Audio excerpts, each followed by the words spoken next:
बिस्मिल्लाहिर्रहमानिर्रहीम। अस्सलामु अलैकुम वरहमतुल्लाहि वबरकातुहू। मेरे दोस्तों, आप सबको ये मालूम है कि हमारे माशरात, हमारे माशरे के क्या हालात हैं। हम नमाज़ पढ़ने तो जाते हैं, क्या हमें नमाज़ पढ़ने का तरीका आता है या नहीं आता।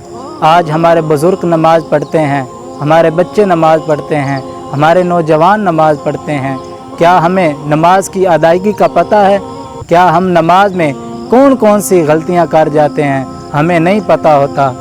इसीलिए मैं हर अपनी वीडियो के अंदर वज़ू के मुतल्लिक़ और नमाज के मसाइल के मुतल्लिक़, नमाज के वाजिबात के मुतल्लिक़, शराइत के मुतल्लिक़, फ़र्ज़ के मुतल्लिक़ ये बताना चाहता हूँ कि जब हम नमाज़ पढ़ते हैं तो उसमें क्या सजदे की अदायगी हम अच्छी तरह से करते हैं या नहीं, रुकू की अदायगी हम अच्छी तरह से कर सकते हैं या नहीं। हम सजदा साफ़ तो कर लेते हैं, लेकिन हमें मालूम नहीं होता कि हमने सजदा साफ़ किस गलती की बिना पर किया है, हमसे कौन सी गलती हुई है जिससे हम सजदा साफ़ करते हैं। इसीलिए मैं अपनी हर वीडियो के अंदर नमाज के मुतल्लिक़ और वज़ू के मुतल्लिक़ कुछ बताना चाहता हूँ। इसीलिए आपकी इस्लाह हो, हमारे चैनल को सब्सक्राइब कीजिए और कमेंट्स कीजिए, लाइक कीजिए, ताकि हमारी हर आने वाली वीडियो आपको आसानी से मिल सके।